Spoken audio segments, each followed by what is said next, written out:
Gente, hoje é o Dia Nacional de Combate à Discriminação Racial. Foi nesta data em que o Congresso aprovou a primeira lei contra o racismo em 1951. Sobre a importância do dia e as conquistas e desafios desde que ele foi criado, nós conversamos ao vivo com o repórter Velber Viana. Agora, Velber, boa tarde para você.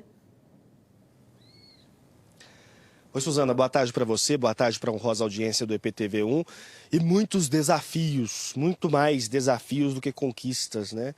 Se a gente pensar em termos de legislação, são mais de 7 décadas desde a institucionalização dessa legislação de combate à discriminação e a gente precisa continuar conscientizando, lutando, né, combatendo a discriminação racial.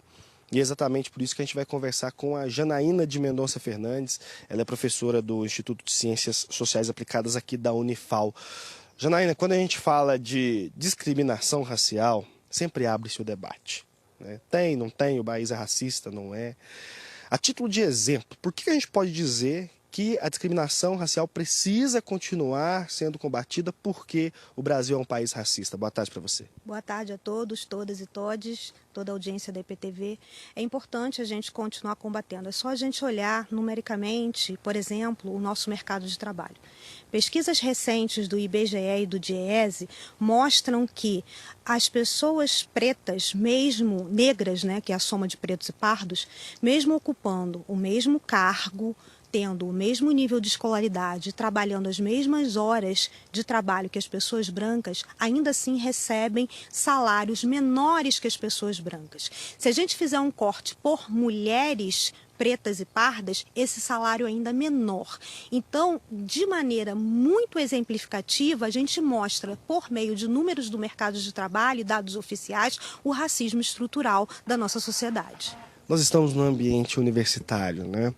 Desenvolvimento a nível superior também demonstra esse aumento da desigualdade por conta da cor da pele?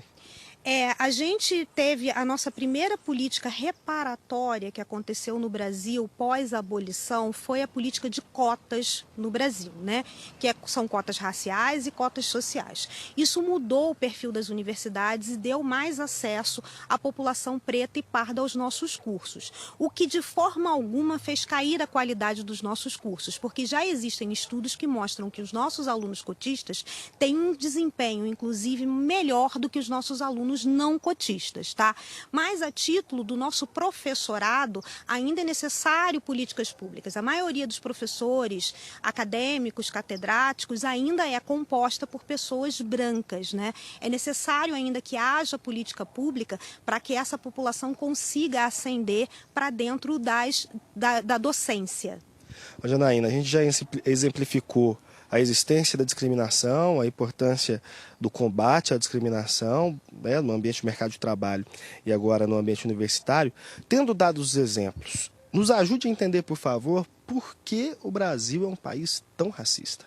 O Brasil é um país racista, estruturalmente racista, por conta da nossa própria história, né? O mundo, na verdade, ele é racista, né? As bases do nosso sistema produtivo são calcadas e enraizadas no transplante mal sucedido da população africana para os continentes americanos, enfim, para as colônias de exploração, né?